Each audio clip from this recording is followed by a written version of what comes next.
do you expect that there will be a peace agreement between Russia and Ukraine in 2025?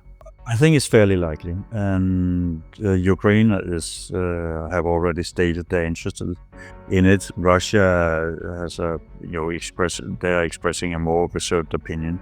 However, the Russian economy is really squeezed. Their inflation officially it's around 9%, but there has been a study of a large number of people's actual daily shopping habits where it was way higher. Which also explains why their interest rates is more than 20%. The ruble has been falling about 30% this year. As we speak, it's very weak. They are emptying their reserves. Russia cannot borrow money from anybody. Nobody wants to lend money to Russia. And he is also, Putin's running a political risk with all the dead and mutilated people, with a part of the Russian territory occupied by Ukraine, which means that about 200,000 Russians are displaced, etc.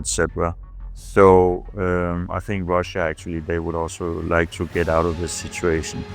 So on that basis, and because Donald Trump is a deal maker who has committed very strongly to arranging this, facilitating this, I think it will happen. The conflict between Ukraine and Russia has entered its third year, leaving a profound impact on the global stage.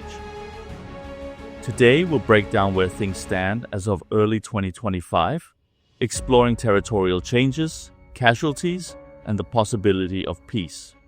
Russia has continued its aggressive push into Ukrainian territory. By the end of 2024, Russian forces had gained approximately 4,168 square kilometers, primarily rural areas and small settlements. This marks the largest territorial advance since 2022 and is 7 times more than what Russia captured in 2023. However, despite these gains, Russia now controls only 18% of Ukraine's total landmass, including the eastern Donbas region and Crimea. While these numbers may appear significant, the cost of these gains tells a different story.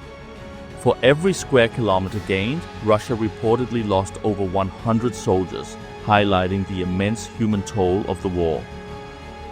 The scale of the conflict's casualties is staggering.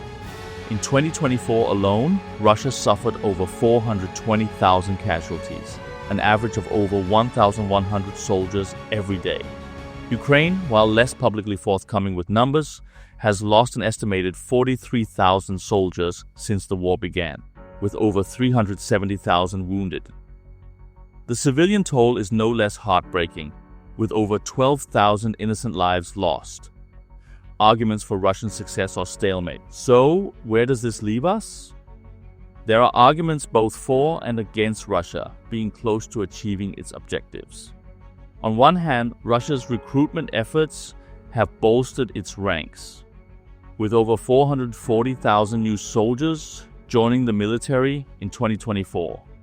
Coupled with steady territorial gains and strategic advancements, this could suggest momentum in favor of the Kremlin. But on the other hand, the numbers paint a grim picture for Russia. The high casualty rates, coupled with the growing economic and social strain at home, have raised questions about the sustainability of their war efforts. Add to this the increasing international isolation and sanctions, and it becomes clear that Russia's position is far from secure. Now, let's turn to the possibility of peace in 2025. Many experts remain skeptical of a breakthrough.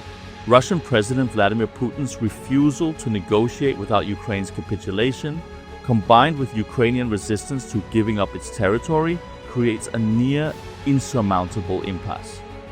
International observers have pointed out that even a hastily brokered truce could lead to further instability, with Ukraine potentially being pushed into neutrality or demilitarization. European leaders warn that such outcomes would likely reignite tensions rather than bring lasting peace.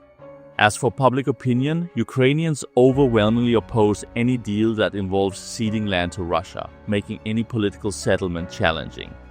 So, what are the odds of a peace agreement in 2025? Most experts place the chances of a resolution at less than 20 to 30%, citing entrenched positions, ongoing military operations, and the sheer complexity of the conflict.